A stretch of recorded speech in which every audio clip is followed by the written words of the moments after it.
Trevor did not hesitate. He yanked the ring off Chioma's finger, so hard she gasped in pain. Before she could react, he grabbed the microphone from the priest's stand. The feedback screamed through the church, making guests flinch. "I'm not doing this," Trevor said. "I don't want to marry you, Chioma. I never did." Gasps filled the room. Chioma stood frozen at the altar, her heart pounding as the man she loved shattered her in front of everyone. Phones slowly rose. Whispers spread like smoke. At the back of the church, a tall man dressed in black watched her. Korean, broad-shouldered. His eyes stayed locked on Chioma, calm and focused, as if he had been expecting this. Trevor dropped the microphone and walked away. Chioma ran after him, tears blurring her vision. She was almost at the doors when a firm hand closed around her wrist. "Don't," the man in black said quietly. "Don't chase him." Chioma tried to pull her wrist free, but his grip held firm. "Let me go," she said, her voice breaking on the words. "I have to. I need to." "No, you don't," the man said, and there was a certainty in his tone that cut through the panic that was threatening to drown her. "You don't need to chase a man who just humiliated you in front of 300 people. You don't need to beg him to stay. You need to let him go." "Who are you?" Chioma demanded, her voice rising with hysteria. "Why are you stopping me?" The man did not answer. Instead, he released her wrist and turned to face the church. The entire congregation was watching them now, their faces a blur of shock and curiosity, and poorly concealed excitement at the drama unfolding before them. The man walked past Chioma, moving with a fluid grace that made people shift in their seats without even realizing they were doing it. He walked down the aisle toward the altar, and Chioma found herself following him, drawn along in his wake like she had no choice in the matter. He climbed the steps to the altar, and the priest, who had been standing frozen in shock this entire time, took a step backward.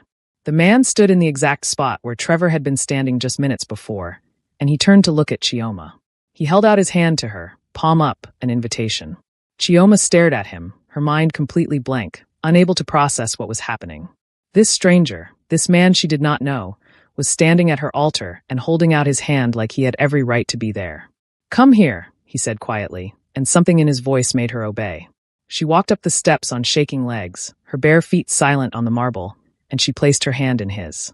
His palm was warm and rough with calluses, and his fingers closed around hers with a gentleness that was at odds with the controlled power she could feel radiating from him. He turned to face the church, keeping her hand in his, and when he spoke, his voice carried easily to every corner of the building without him having to raise it. "I will marry her," he said, and the words fell into the silence like stones into still water. For a moment, no one reacted. The entire church seemed to hold its breath, waiting to see if this was real, or if they were all experiencing some kind of collective hallucination. And then the doors at the back of the church burst open again, and Trevor came storming back in. His face was red, his eyes wild, and he pointed at the altar with a shaking hand. "What the hell is going on?" Trevor shouted, his voice echoing off the vaulted ceiling. "Who the hell are you?" The man beside Chioma did not even glance in Trevor's direction. He kept his eyes on the priest, who was standing off to the side looking like he wanted the floor to open up and swallow him whole. "You have a ceremony to perform," the man said to the priest, and his tone was polite but left absolutely no room for argument.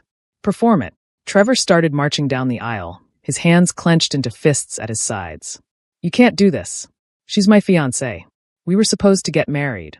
The man finally turned to look at Trevor, and something in his expression made Trevor stop in his tracks halfway down the aisle. It was not anger. It was not aggression. It was something colder and more dangerous, a kind of calm certainty that suggested this man was not someone you wanted to cross. When he spoke, his voice was quiet, but it carried through the church with a weight that made everyone lean forward to hear. "You threw the ring at her," the man said, his words precise and measured. "You announced to everyone here that you did not want to marry her. You walked away. You made your choice. Now I am making mine." Trevor's face went from red to white in the space of a heartbeat. He opened his mouth, then closed it again, clearly trying to think of something to say that would change the situation. But before he could speak, the man took a step forward, positioning himself between Chioma and Trevor in a way that was unmistakably protective. He did not touch Trevor. He did not threaten him. He simply stood there, a wall between them, and the message was clear. "You will not get near her." "I suggest you leave," the man said to Trevor, and there was something in his tone that made it very clear this was not a suggestion at all. "Now." Trevor looked at the man, then at Chioma, then back at the man. She saw something flicker across his face, something that looked almost like fear, and then he turned and walked back down the aisle. This time, he did not stop. He walked straight out of the church, and his groomsmen followed him like rats fleeing a sinking ship. The doors slammed shut behind them, and the sound echoed through the church with a finality that made Chioma's chest tighten. The man turned back to Chioma, and his expression softened just slightly. He reached up and gently wiped the tears from her cheeks with his thumb, the gesture so tender that it made her breath hitch in her throat. "Are you all right?" he asked quietly. Chioma stared at him. She should say no. She should tell him that nothing about this was all right, that her entire life had just fallen apart in front of everyone she knew, that a stranger had just announced he was going to marry her, and she had no idea who he was or why he was doing this. But when she opened her mouth, what came out was a whisper. "Who are you?" "My name is Shin Dae-young," he said, and his dark eyes held hers with an intensity that made it impossible to look away. "And I am going to marry you, if you will let me." "Why?" The word was barely audible, but he heard it. "Because you deserve better than what just happened to you," Shin Dae-young said simply. "Because no one should have to stand at this altar alone. And because I can give you a way out of this moment that does not end with you being the woman everyone pities." Chioma felt fresh tears slide down her cheeks, but these felt different from the ones before. These felt less like despair and more like something else, something she could not quite name. She looked at this stranger, this man who had walked into her wedding and offered to save her from her own humiliation, and she made a choice. Maybe it was the wrong choice. Maybe it was insane. But it was hers to make. "Okay," she whispered. Shin Dae-young's hand tightened around hers, just slightly, and then he turned to the priest. "Proceed." The priest looked like he was going to have a heart attack. His face was pale, and his hands were shaking as he clutched the Bible to his chest. I don't know if I can do this," he stammered. "This is highly irregular. I don't even know who you are. There are procedures, licenses, counseling requirements." Shin Dae-young reached into his jacket pocket with his free hand and pulled out an envelope. He held it out to the priest, who took it with trembling fingers and opened it. Inside was what looked like an official marriage license, already filled out and signed. The priest's eyes went wide as he read it, and then he looked up at Shin Dae-young with an expression that was equal parts shock and fear. "How did you?" The priest started to ask, but Shin Dae-young cut him off. "Everything you need is there," Shin Dae-young said. "Everything is legal. Everything is in order. All you have to do is perform the ceremony." The priest looked at Chioma, his eyes searching her face as if looking for some sign that she was being coerced, that she needed help. Chioma took a shaky breath and nodded. She did not know what she was agreeing to. She did not know what would happen after this. But she knew that she could not walk out of this church as the woman Trevor had abandoned. She would not give him that power over her. The priest swallowed hard and opened his Bible. His voice shook as he began to speak, rushing through the traditional words of the ceremony like he wanted to get this over with as quickly as possible. Chioma barely heard him. She was too focused on the man standing beside her, on the way he held her hand like it was something precious, on the way he stood between her and the rest of the church like a shield. She could feel the eyes of everyone in the congregation on them, could feel the weight of their shock and curiosity and judgment. But somehow, with Shin Dae-young beside her, it felt bearable. "Do you, Shin Dae-young, take this woman to be your lawfully wedded wife?" the priest asked, his voice cracking on the words. "I do," Shin Dae-young said, and there was no hesitation in his voice, no doubt. Just calm certainty. The priest turned to Chioma, and she saw the question in his eyes again, the concern, the uncertainty. "Do you, Chioma, take this man to be your lawfully wedded husband?" Chioma looked at Shin Dae-young. She looked at his face, at the calm strength in his dark eyes, at the way he was standing beside her like he had every intention of staying there. She thought about Trevor, about the way he had thrown the ring at her, and walked away without a second glance. She thought about the cameras and the laughter and the humiliation. And then she thought about the way this stranger had stopped her from chasing after a man who did not want her, the way he had offered her a way out, the way he was looking at her right now like she was worth something. "I do," she said, and her voice was stronger than she expected it to be. The priest closed his Bible with a snap that seemed too loud in the quiet church. "Then by the power vested in me by the state and by God, I now pronounce you husband and wife." He looked at Shin Dae-young with wide eyes. "You may kiss the bride." Shin Dae-young turned to face Chioma fully. He released her hand and brought both of his hands up to cup her face with a gentleness that made her want to cry all over again. His thumbs brushed away the tears that were still sliding down her cheeks, and then he leaned down and pressed his lips to her forehead. It was a chaste kiss, respectful and tender, and somehow it felt more intimate than anything else could have been in that moment. When he pulled back, he looked down at her with those dark eyes, and he said quietly, so quietly that only she could hear, You are safe now. I promise you that. Chioma did not know why, but she believed him. Shin Dae-young took her hand again and turned to face the church. The congregation was still sitting in stunned silence, still processing what had just happened. He did not smile at them. He did not acknowledge their shock. He simply began to walk down the aisle, and he brought Chioma with him. She walked beside him on bare feet, her massive wedding dress rustling around her legs with every step, her hand gripped tightly in his. As they passed the pews, she saw faces she had known her entire life staring at her with expressions ranging from shock to horror to poorly concealed fascination. She saw her mother reaching out toward her, tears streaming down her face. She saw her father standing rigid and red-faced, looking like he wanted to grab Shin Dae-young and demand answers. She saw her bridesmaids huddled together, their mouths hanging open, their eyes wide. And she saw the cameras. Everywhere. Phones held high, pointed at her and Shin Dae-young, recording every moment of this bizarre turn of events. She knew that within hours, maybe even minutes, this would be all over social media. Everyone would see what had happened. Everyone would have an opinion. Everyone would judge her for what she had just done. But as Shin Dae-young led her toward the doors at the back of the church, his hand warm and steady around hers, Chioma realized something. She did not care. Let them talk. Let them judge. Let them post their videos and their hot takes and their commentary.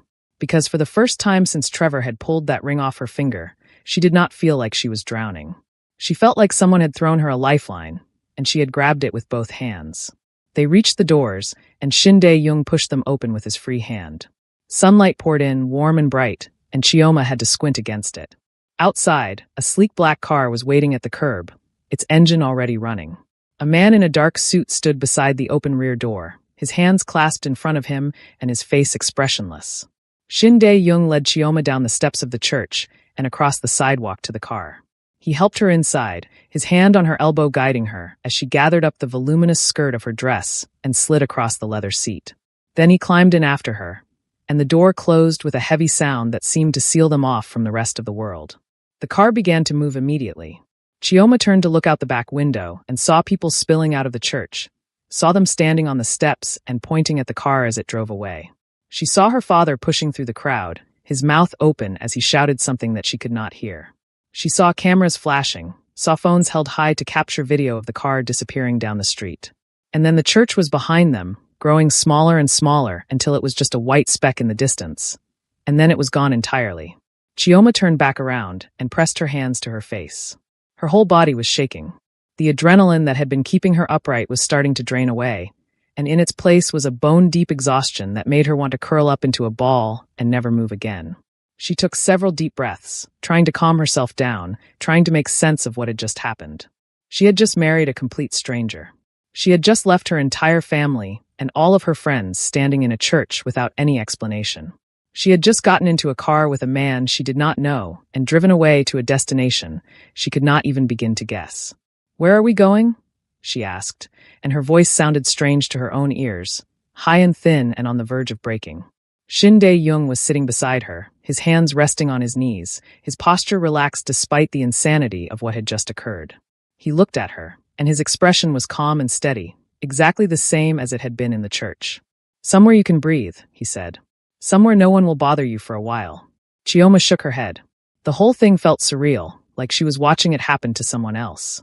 "I don't understand any of this. I don't understand why you did what you did. I don't understand who you are or what you want from me. I do not want anything from you," Shin Dae-young said, and his tone was matter of fact, as if they were discussing the weather instead of the bizarre circumstances of their sudden marriage. "I saw what was happening, and I made a choice. That is all." "That is not all," Chioma said, and she could hear the edge of hysteria creeping into her voice. "People don't just walk into churches and marry random strangers. That's not something people do. There has to be a reason. There has to be something you want." Shin Dae-young was quiet for a moment. He looked out the window at the city passing by, at the buildings and the cars and the people going about their normal lives, completely unaware of the chaos that had just unfolded. When he spoke again, his voice was softer, and there was something in it that sounded almost like sadness. "I know what it feels like to be humiliated in front of people who are supposed to care about you," he said. "I know what it feels like to have everyone watching and no one helping. I did not want that for you. So I helped." Chioma stared at him. She wanted to argue, wanted to demand more answers, but something about the way he said those words stopped her. There was a weight to them, a history that he was not sharing, but that she could feel nonetheless. Before we continue, please do me a favor. Hit that like button and subscribe. Drop a comment telling me where you're watching from, because this story is about to change in ways nobody expects. The car turned a corner and began to slow down. Chioma looked out the window and saw that they were pulling up in front of a tall building, all glass and steel and modern architecture. The kind of building that screamed money and power and influence. The driver got out and opened the door for them, and Shin Dae-young stepped out first. He turned and offered Chioma his hand, and after a moment of hesitation, she took it. He helped her out of the car, and she stood on the sidewalk in her wedding dress and bare feet, feeling completely out of place and utterly lost. Shin Dae-young led her into the building, through a lobby that was all marble and expensive-looking art, and over to a private elevator that required a key card to operate. He swiped the card, and the doors opened immediately. They stepped inside, and he pressed the button for the top floor. The elevator began to rise, and Chioma watched the numbers climb higher and higher until they reached the penthouse level. The doors opened directly into an apartment that was bigger than any place Chioma had ever lived in. Floor-to-ceiling windows offered a panoramic view of the city. The furniture was sleek and modern, all clean lines and neutral colors. Everything about the space screamed wealth and taste, and a life that was completely foreign to her. Shin Dae-young walked into the apartment, and Chioma followed, her bare feet silent on the hardwood floor. She felt like she was in a dream, or maybe a nightmare. She could not tell which. A woman appeared from one of the side rooms, older and Korean, with her hair pulled back into a tight bun. She looked at Chioma with surprise, her eyes widening as she took in the wedding dress and the tear-stained face. And then she looked at Shin Dae-young and said something in Korean, her voice fast and concerned. Shin Dae-young responded in the same language, his tone calm and reassuring. The woman nodded, still looking uncertain, and then she turned to Chioma and gave her a small, tentative smile. "This is Mrs. Kong," Shin Dae-young said, switching back to English. "She manages my home. She will help you with anything you need." Mrs. Kong stepped forward and gestured toward the hallway, clearly indicating that Chioma should follow her. Chioma looked at Shin Dae-young, suddenly panicked at the thought of being separated from the only person in this entire situation who seemed to know what was going on. "Where is she taking me?" Chioma asked. "To a room where you can change and rest," Shin Dae-young said. "You have been through a great deal today. You need time to process. And what are you going to do?" "I am going to make some calls. There are things that need to be handled." Chioma wanted to ask what things, wanted to demand that he explain everything to her right now, but the exhaustion was catching up with her again. Her legs felt like they could barely hold her weight. Her head was pounding. Her eyes burned from all the crying. She nodded, and Mrs. Kong gently took her by the elbow and guided her down the hallway. Chioma looked back over her shoulder at Shin Dae-young, and he was standing in the middle of the living room watching her go, his hands in his pockets and his expression unreadable. Mrs. Kong led her to a bedroom that was easily twice the size of the one Chioma had shared with Trevor. There was a king-sized bed with crisp white linens, a sitting area with a comfortable-looking couch, and a door that led to what Chioma assumed was a bathroom. Mrs. Kong opened the closet and pulled out a soft-looking pair of sweatpants and a loose t-shirt. She set them on the bed and then mimed taking off the wedding dress, clearly indicating that Chioma should change. Then she pointed to the bathroom and mimed taking a shower. Chioma nodded.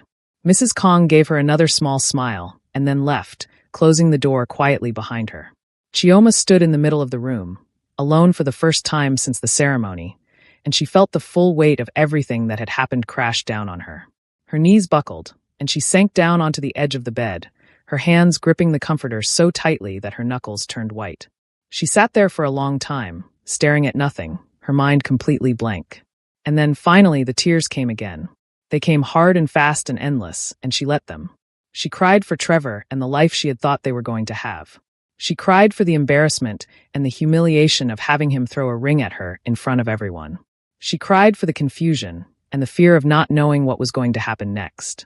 And she cried because a stranger had shown her more kindness in one moment than the man she had loved had shown her in 3 years. Eventually, the tears stopped. Chioma wiped her face with the back of her hand and stood up. She unzipped the wedding dress and let it fall to the floor in a heap of white silk and broken dreams. She left it there and walked into the bathroom.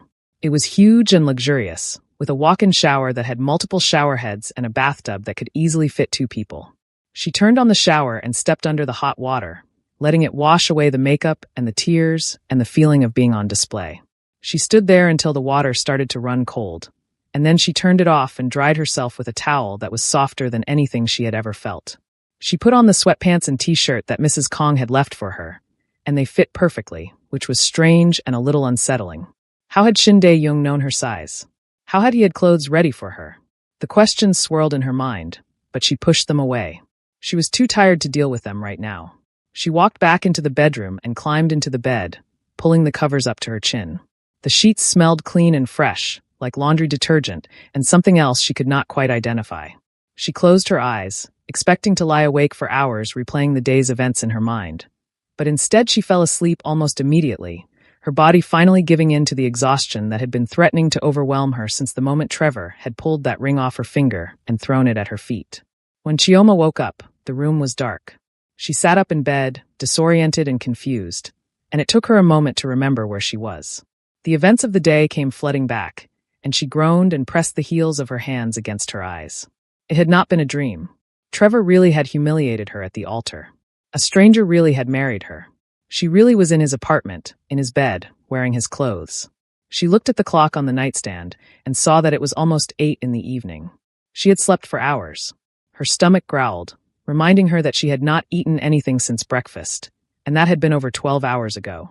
She got out of bed and padded over to the door, opening it cautiously. The hallway was lit by soft lights embedded in the baseboards, and she could hear the faint sound of voices coming from somewhere deeper in the apartment. She followed the sound and found herself back in the living room. Shin Dae-young was sitting on the couch with his phone pressed to his ear, speaking in rapid Korean. He looked up when she entered, and he immediately ended the call and stood up. "You are awake," he said. "How are you feeling?" "Like I got hit by a truck," Chioma admitted. Her voice was hoarse from all the crying. "And I'm starving." Shin Dae-young nodded. "Mrs. Kong made dinner. I told her to keep it warm in case you woke up hungry." He led her into the kitchen, which was sleek and modern with state-of-the-art appliances and a long island in the center. Mrs. Kong was there, and she smiled when she saw Chioma.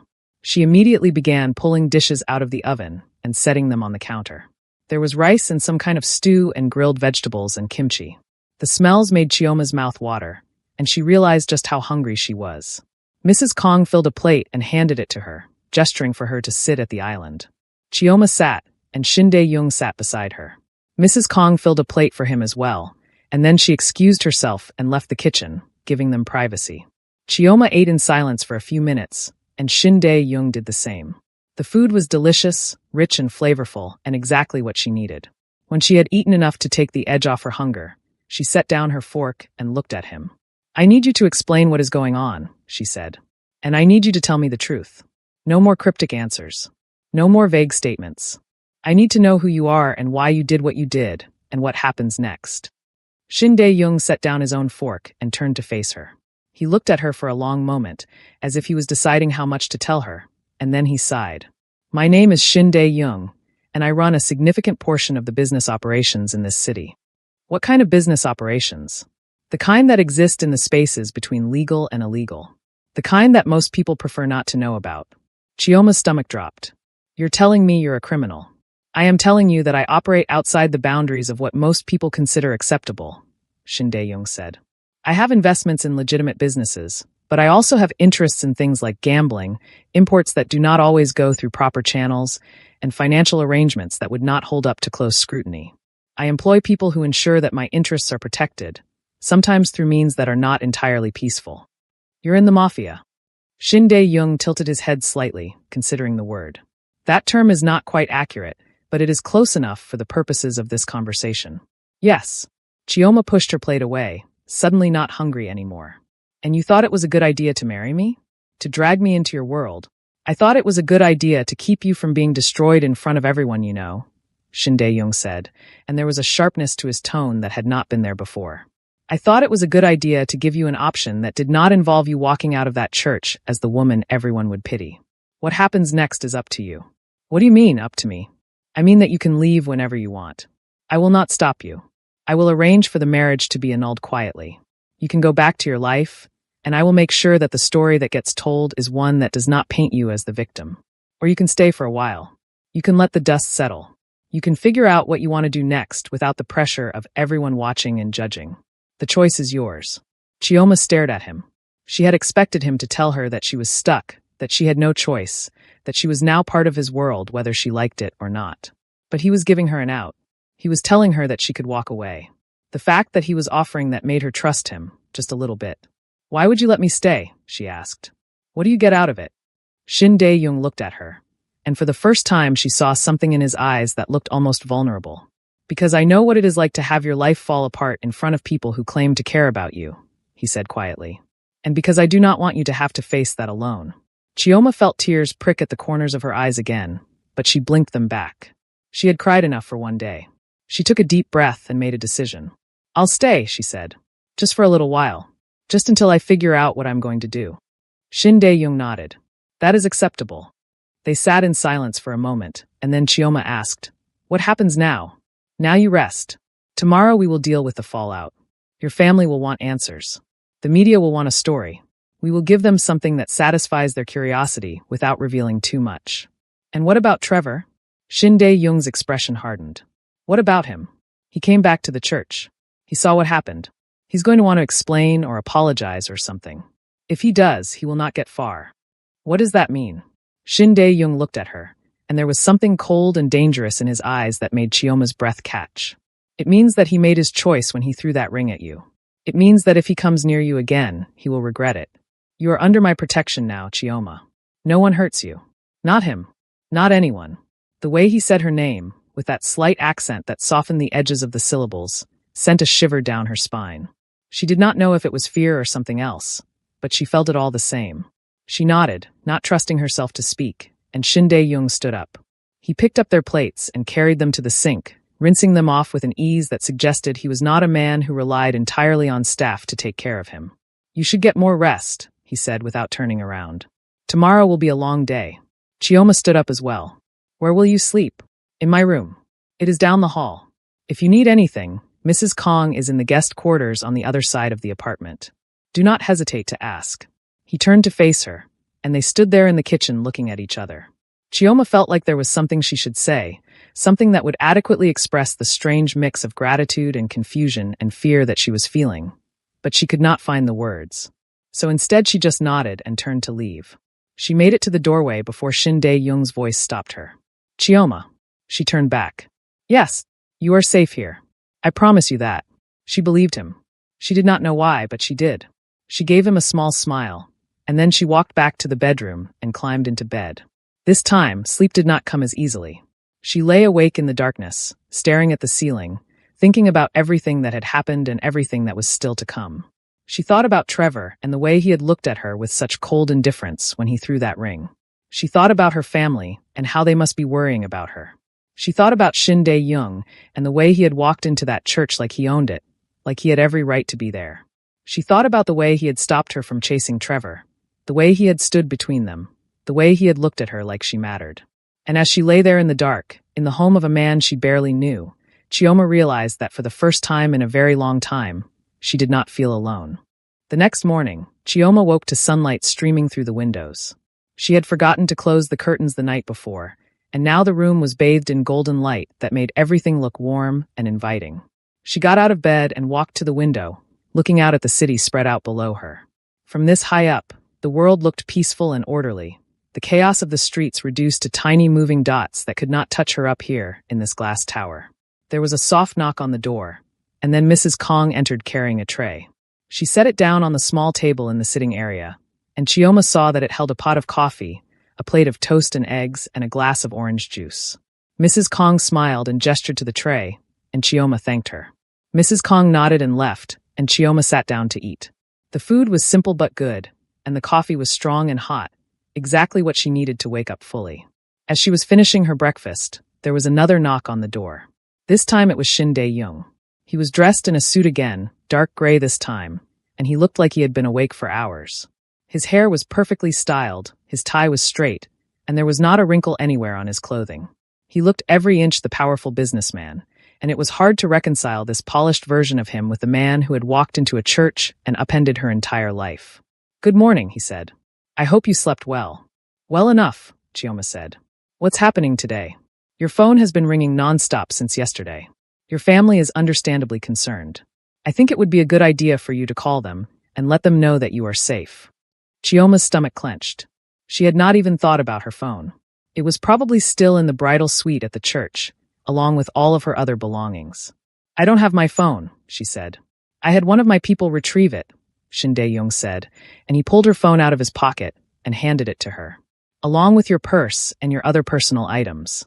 Chioma took the phone from him, and when she turned it on, the screen lit up with hundreds of notifications. Missed calls, text messages, voicemails. Most of them were from her mother, her father, her sisters, her friends.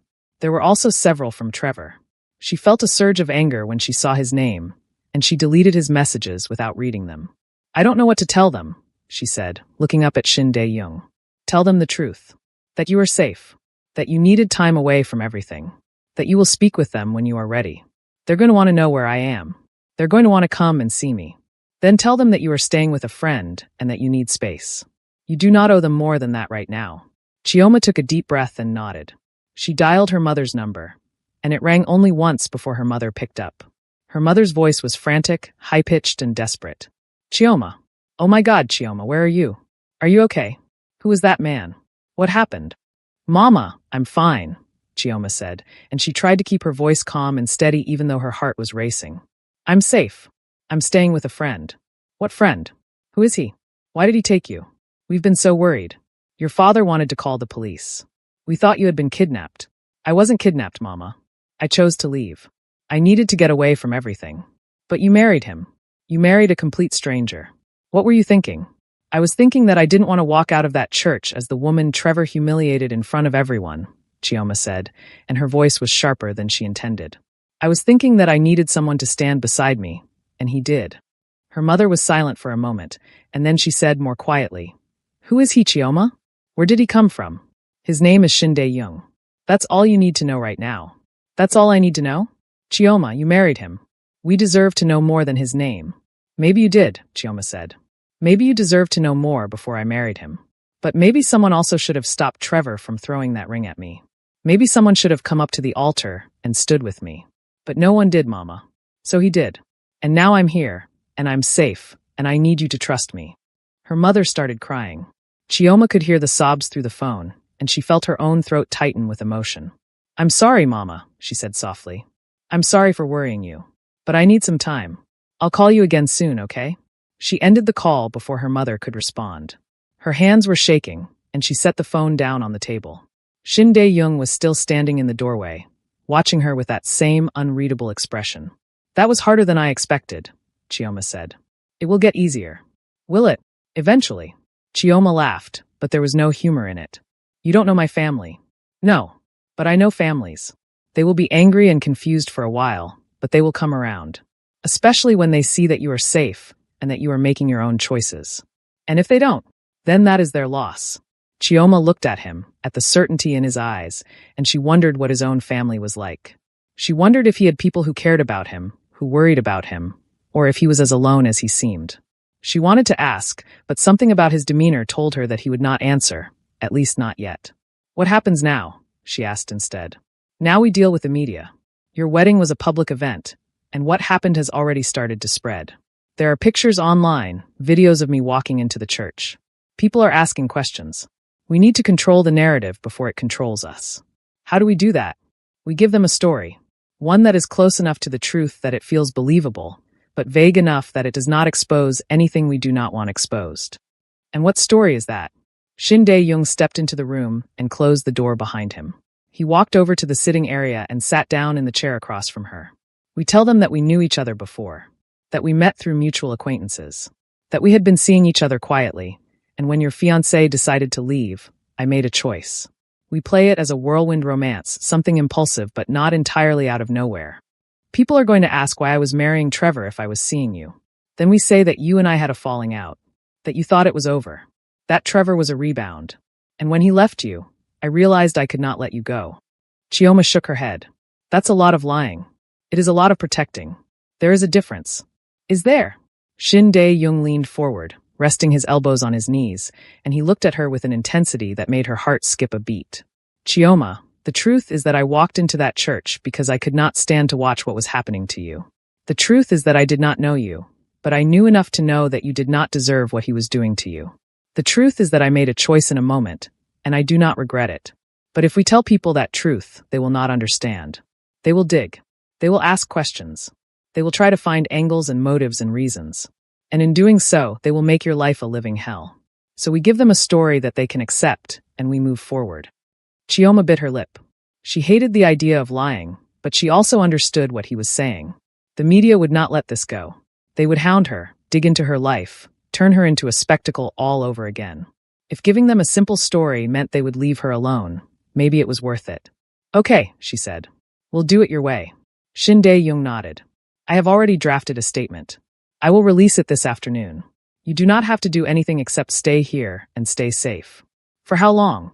As long as you need. Chioma looked around the room, at the expensive furniture and the beautiful view and the life that was so far removed from her own. I can't stay here forever. I am not asking you to. I am asking you to stay until things calm down. Until you have had time to figure out what you want. And then, when you are ready, you can go. She wanted to believe him. She wanted to trust that he was being honest, that he really did not want anything from her except to help. But she had spent 3 years trusting Trevor, and look where that had gotten her. She did not know if she could trust her own judgment anymore. Why are you being so kind to me? She asked quietly. Shin Dae-young looked at her, and for a moment she thought she saw something flicker across his face. Sadness, maybe. Or regret. But it was gone so quickly that she might have imagined it. Because kindness is rare, he said. And because I can. He stood up and walked to the door. Rest. Read. Watch television. Do whatever you need to do to relax. I will handle everything else. And then he was gone, and Chioma was alone again with her thoughts and her phone and the strange new reality she had somehow found herself living. She picked up the phone and opened social media, even though she knew she would regret it. And she did. The wedding was everywhere. Videos of Trevor throwing the ring, announcing he did not want to marry her. Videos of Shin Dae-young walking in. Pictures of them at the altar. The comments were brutal. People were calling her desperate, pathetic, a gold digger. They were speculating about who Shin Dae-young was and why he had done what he did. Some people were defending her, saying that Trevor was cruel and that she deserved better, but they were drowned out by the negativity. Chioma closed the app and threw her phone onto the couch. She felt sick. She wanted to scream. She wanted to cry. She wanted to go back in time and never meet Trevor, never fall in love, never agree to marry him. But she could not do any of those things. All she could do was sit here in this beautiful apartment and wait for the world to move on to the next scandal while she tried to piece together what was left of her life. Days passed, and Chioma settled into a strange routine. She woke up. She ate breakfast that Mrs. Kong brought her. She spent the day reading or watching movies or staring out the window. Shin Dae-young was gone most of the time, handling business that he did not explain and she did not ask about. When he was home, he kept his distance, giving her space, respecting her need to process everything. They ate dinner together sometimes, and they made small talk about safe topics like the weather and the food and the books she was reading. It was polite and cordial and deeply unsatisfying, but Chioma did not know how to bridge the gap between them. One evening, about a week after the wedding, Shin Dae-young came home earlier than usual. Chioma was in the living room, curled up on the couch with a book, when he walked in. He looked tired, more tired than she had ever seen him. There were dark circles under his eyes, and his tie was loosened, and he moved with a heaviness that suggested the weight of the world was pressing down on his shoulders. Long day? Chioma asked. You could say that. He walked over to the bar in the corner and poured himself a drink. Whiskey straight. He downed it in one gulp and poured another. Chioma watched him with concern. Is everything okay? Everything is fine. You don't look fine. He turned to look at her, and there was something in his eyes that made her breath catch. He looked vulnerable in a way that she had not seen before, like the armor he wore had slipped just a little bit. There are parts of my life that are not easy, he said. Things that I wish I could change, but cannot. Today reminded me of that. Chioma set down her book and stood up. She walked over to him, closing the distance between them slowly. Do you want to talk about it? No. Okay. They stood there in silence, and Chioma could feel the tension radiating off him. She wanted to reach out, to touch him, to offer some kind of comfort, but she did not know if that would be welcome. Before she could decide, Shin Dae-young spoke again. Your ex-fiancé came to see me today. Chioma's blood ran cold. Trevor? Yes. He showed up at my office. He wanted to talk. What did he say? He said that he made a mistake. That he wants you back. That he will do whatever it takes to fix things. Chioma felt a surge of anger so strong that it made her hands shake. What did you tell him? I told him that it was not his choice. I told him that you are your own person, and that if you wanted to see him, you would reach out. And then I told him that if he came near you again without your permission, I would make sure he regretted it. Did he listen? He did after I had 2 of my men escort him out of the building. Chioma laughed, and it was the first genuine laugh she had let out in days. I wish I could have seen that. Shin Dae-young smiled just a little. It was satisfying. They stood there looking at each other, and something shifted in the air between them. The polite distance that had been there evaporated, replaced by something warmer and more intimate. Chioma felt her pulse quicken, felt a warmth spread through her chest that had nothing to do with anger or fear.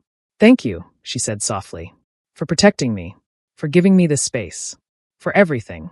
You do not need to thank me." "Yes, I do. You didn't have to do any of this. You could have just walked away. But you didn't." Shin Dae-young reached out and tucked a strand of hair behind her ear, and the gesture was so gentle that it made her want to cry. "I told you," he said quietly. "You are safe with me. I meant it." Chioma leaned into his touch just slightly, and she saw his eyes darken with something that looked like desire. Her breath caught. She had not thought about Shin Dae-young in that way, had been too caught up in her own grief and confusion to consider him as anything other than her protector. But now, standing here with his hand against her cheek and his eyes locked on hers, she felt something stir inside her that she had not felt in a long time. "Dae-young," she whispered, and his name felt strange and intimate on her lips. He pulled his hand away abruptly and stepped back, and the loss of his touch felt like a physical blow. "I should go," he said, and his voice was rough. "I have things to take care of." Before she could respond, he turned and walked out of the room, leaving her standing there alone and confused and aching in a way that had nothing to do with Trevor and everything to do with the man who had just walked away. Chioma did not sleep well that night. She kept replaying the moment in her mind, kept wondering if she had imagined the desire in his eyes, kept questioning whether she was ready to feel anything for anyone after what Trevor had done to her. When morning came, she was exhausted and on edge, and she dragged herself out of bed with a sense of dread about facing Shin Dae-young again. But when she went into the kitchen for breakfast, he was not there. Mrs. Kong told her, in broken English and lots of hand gestures, that he had left early for business and would not be back until late. Chioma felt a strange mix of relief and disappointment. She spent the day alone, trying to distract herself, but her thoughts kept returning to him, to the way he had looked at her, to the way he had touched her, to the way he had walked away. That evening, just as the sun was setting and painting the sky in shades of orange and pink, Chioma's phone rang. It was an unknown number, and she almost did not answer, but something made her pick up. "Hello, Chioma. It's Trevor." Her stomach dropped. "How did you get this number?" "That doesn't matter. I need to talk to you. I need to see you." "No, please. Just give me 5 minutes. I know I screwed up. I know I hurt you. But I need you to understand why. I don't care why, Trevor. You made your choice. I made a mistake. I panicked. I got scared. But I love you, Chioma. I still love you. And I know you still love me too." Chioma felt tears sting her eyes, but they were not tears of sadness. They were tears of anger. "You don't know anything about what I feel," she said, her voice shaking. "You threw a ring at me in front of everyone. You humiliated me. You broke me. And now you want to waltz back into my life like nothing happened. I know I can't undo what I did, but I can try to make it right. Just tell me where you are. Let me come talk to you in person." "No. And if you contact me again, I'll have you arrested for harassment." She hung up before he could respond. Her hands were shaking so badly that she almost dropped the phone. She sat down on the couch and tried to calm her breathing, tried to stop the panic that was rising in her chest. Trevor knew her number. Trevor was trying to find her. What if he showed up here? What if he somehow figured out where she was? As if summoned by her fear, the door to the penthouse opened, and Shin Dae-young walked in. He took one look at her face and immediately crossed the room to kneel in front of her. "What happened?" he asked, his voice urgent. "Trevor called me. He wants to see me. He wants to make things right." Shin Dae-young's expression hardened. "How did he get your number?" "I don't know. He wouldn't tell me. I will find out." He pulled out his own phone and made a call, speaking rapidly in Korean. Chioma could not understand the words, but she could hear the anger in his tone. When he hung up, he looked at her again. "Change your number. I will have someone handle it first thing in the morning. And I will make sure Trevor understands that contacting you again is not an option." "What are you going to do to him?" "Nothing that he does not deserve." Chioma grabbed his hand, and he looked down at their joined hands in surprise. "Don't hurt him," she said. "Please. He's not worth it." Shin Dae-young's jaw tightened, but he nodded. "I will not hurt him. but I will make sure he stays away. Thank you. They stayed like that for a moment, him kneeling in front of her and her holding his hand. And then Shin Dae-young stood up and pulled her to her feet as well. Come, he said. Let's get you something to eat. You look pale. He led her into the kitchen, and Mrs. Kong appeared as if by magic to prepare food. They sat at the island together, and Shin Dae-young stayed close, as if he was afraid to let her out of his sight. Chioma was grateful for his presence, for the solid weight of him beside her, for the sense of safety that he radiated. Can I ask you something? She said after they had been eating in silence for a few minutes. Of course. Why did you walk away last night? When we were in the living room. Shin Dae-young set down his fork. He did not look at her. Because you are vulnerable right now. Because you are hurting. And because I did not want to take advantage of that. What if I wanted you to? He turned to look at her then, and his eyes were dark and intense. Did you? Chioma's heart pounded. She should say no. She should tell him that she was not ready, that it was too soon, that she needed more time. But the truth was that she was tired of being careful. She was tired of protecting herself. She was tired of being alone. Yes, she whispered.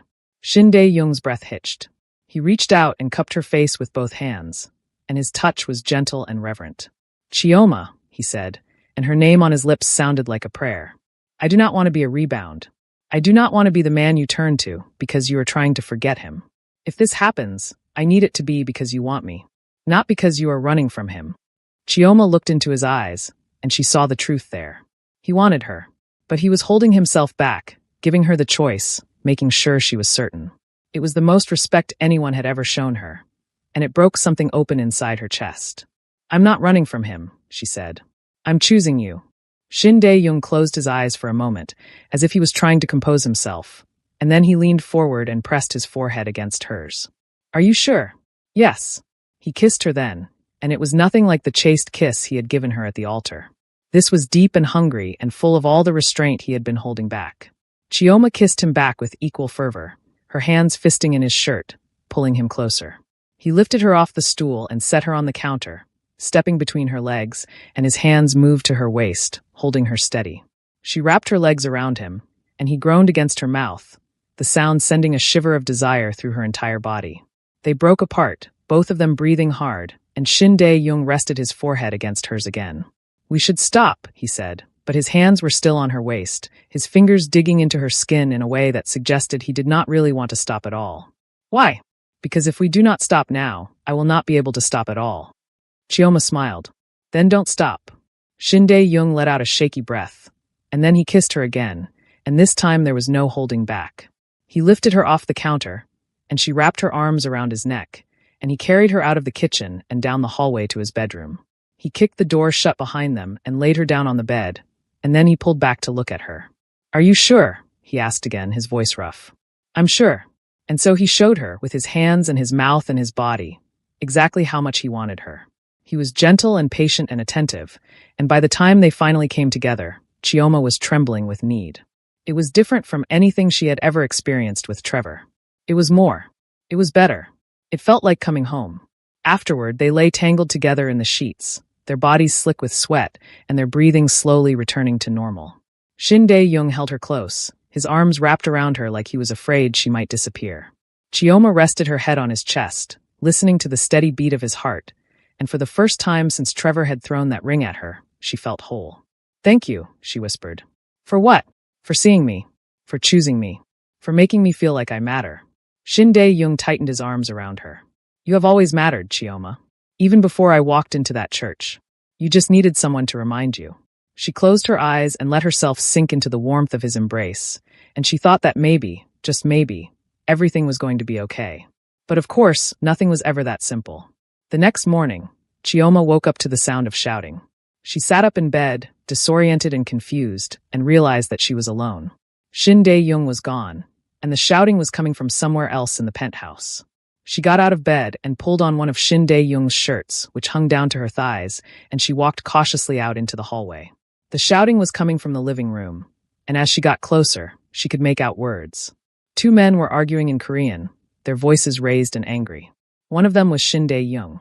Chioma stopped at the entrance to the living room and peered around the corner.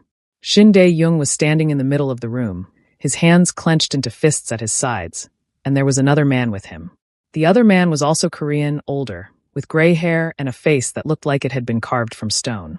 He was gesturing wildly, his face red with anger, and Shin Dae-young was responding in a low, controlled voice that somehow sounded more dangerous than the older man's shouting. The older man said something that made Shin Dae-young's expression darken, and then he turned and stormed toward the door. He stopped when he saw Chioma standing there, and his eyes raked over her in a way that made her skin crawl. He said something in Korean, his tone mocking, and then he brushed past her and left the penthouse, slamming the door behind him. Chioma walked into the living room, and Shin Dae-young turned to look at her. His expression was thunderous, and she could see the tension in every line of his body. "Who is that?" she asked. "No one important." "He seemed important." Shin Dae-young sighed and ran a hand through his hair. "He is part of my organization. He does not approve of my recent choices." "You mean me?" "Yes." Chioma wrapped her arms around herself. "What did he say?" "It does not matter. It matters to me." Shin Dae-young looked at her, and she saw something flicker across his face.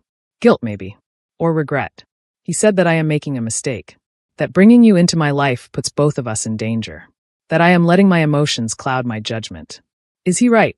About the danger?" "Yes." "About my judgment?" "No." Chioma walked over to him and placed a hand on his chest. She could feel his heart racing beneath her palm. "Tell me the truth, Dae-young. Am I in danger because of you?" He covered her hand with his own. "There are people who would hurt you to get to me. That is the reality of my life. I have enemies, Chioma. Dangerous enemies. And now that they know you exist, now that they know you matter to me, you are a target." Her blood ran cold. "Then maybe I should leave." "No." His grip on her hand tightened. "If you leave, they will still know about you. They will still see you as a way to hurt me. The only way to keep you safe is to keep you close. To make sure that everyone knows that anyone who touches you will have to answer to me." "That sounds like a threat." "It is a promise." Chioma looked up at him, at the fierce determination in his eyes, and she made a choice. She could run. She could leave this penthouse and go back to her normal life and pretend that none of this had ever happened. Or she could stay. She could take the risk.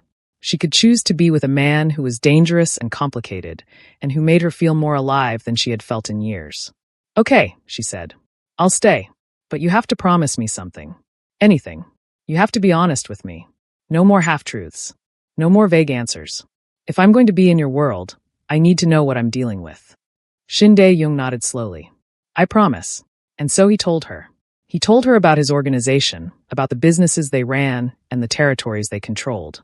He told her about the rivals who wanted to take what he had built, about the constant power struggles and the violence that sometimes erupted. He told her about the people who worked for him, about their loyalty and their code. He told her about the line he walked between legal and illegal, about the choices he had made and the things he had done that he was not proud of. And he told her about the danger, about the very real possibility that someone might try to hurt her to get to him. When he was finished, Chioma sat in silence, processing everything he had said. It was overwhelming and terrifying and exhilarating all at once. She should be running. She should be calling the police. She should be doing anything except staying here with a man who had just admitted to being a criminal. But she did not run. She looked at Shin Dae-young, at the vulnerability in his eyes, at the way he was waiting for her to reject him, and she felt something shift inside her. This man had saved her when no one else had. He had protected her and respected her and made her feel valued. He was not perfect. He was not safe. But he was real. And that was more than she had ever gotten from Trevor. "I'm still staying," she said. Shin Dae-young let out a breath that sounded like relief. "Are you sure?" "I'm sure." He pulled her into his arms and held her tight, and Chioma closed her eyes and let herself believe that everything would be okay. Even though she knew deep down that it would not be that simple. But for now, in this moment, wrapped in the arms of a man who had chosen her when no one else had, she was willing to take that risk. Because for the first time in her life, she was choosing herself. And that was worth fighting for. Over the weeks and months that followed, Chioma learned what it meant to live in Shin Dae-young's world. She learned to read the signs of danger, learned to trust her instincts, learned to navigate the complex web of loyalty and power that defined his life. She met the people who worked for him, and she earned their respect by showing them that she was not just some fragile thing that needed to be protected. She was strong. She was capable. She was Shin Dae-young's equal, not his possession. There were threats. There were attempts. There was a night when men broke into the penthouse, and she fought them off with nothing but her wits and a kitchen knife until Shin Dae-young arrived. There was a betrayal by someone close to him, someone she had trusted, and she watched as Shin Dae-young dealt with it in a way that was brutal and final. There were moments when she questioned her choice, when she wondered if she had made a terrible mistake. But there were also moments of peace. Quiet mornings when she woke up in Shin Dae-young's arms. Evenings when they cooked dinner together, laughing at her attempts to pronounce Korean words correctly. Nights when he held her close and whispered promises into her hair. Promises that he would always protect her, always choose her, always love her. And slowly, over time, Chioma fell in love. Not with the idea of being saved, not with the fantasy of a dangerous man who would protect her from the world. She fell in love with Shin Dae-young himself, with the man beneath the armor, with the vulnerability he showed only to her. She fell in love with the way he looked at her, like she was the most precious thing in his world. She fell in love with the way he listened to her, really listened, and valued her opinion. She fell in love with the way he made her feel seen and heard and valued in a way that Trevor never had. One night, about 6 months after the wedding that had started it all, Chioma and Shin Dae-young were sitting on the balcony of the penthouse, looking out at the city lights. It was a clear night, and the stars were visible despite the light pollution. Shin Dae-young had his arm around her, and Chioma was leaning against him, feeling content in a way that she had not felt in a very long time. "I have something for you," Shin Dae-young said. Chioma looked up at him. "What is it?" He reached into his pocket and pulled out a small box. He opened it, and inside was a ring. It was simple and elegant, a single diamond set in platinum, and it took Chioma's breath away. "I know we got married under strange circumstances," Shin Dae-young said. "I know it was not the wedding you wanted or the marriage you planned. But I want to do this right. I want to ask you properly if you will stay with me. Not because you have nowhere else to go. Not because you are afraid. But because you choose to. Because you love me the way I love you." Chioma felt tears prick at the corners of her eyes. "You love me? I have loved you since the moment I saw you standing at that altar, refusing to chase after a man who did not deserve you," Shin Dae-young said. "I have loved you through every moment since. And I will love you for every moment that comes after. So Chioma, will you marry me? Again. For real this time." Chioma laughed through her tears. "We're already married. Then will you stay married to me?" She looked at the ring, at the man holding it, at the life they had built together in the midst of chaos and danger. She thought about everything she had been through, everything she had survived, everything she had become. And she knew with absolute certainty that this was where she was meant to be. "Yes," she said. "I will." Shin Dae-young slipped the ring onto her finger, and then he kissed her, slow and deep and full of promise. And as they sat there on the balcony, wrapped in each other's arms, Chioma felt something she had not felt in a very long time. She felt like she was home. The months that followed were not easy. There were more threats, more danger, more moments when Chioma feared for both of their lives.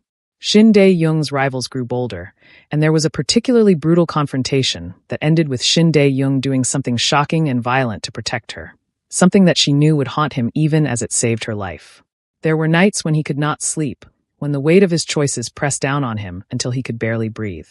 And Chioma was there, holding him, reminding him that he was not alone, that she had chosen him knowing exactly who he was. Trevor faded into the background, a footnote in a story that had moved on without him. Chioma heard through mutual friends that he had tried to reach out several times, that he had been genuinely devastated when he realized what he had lost.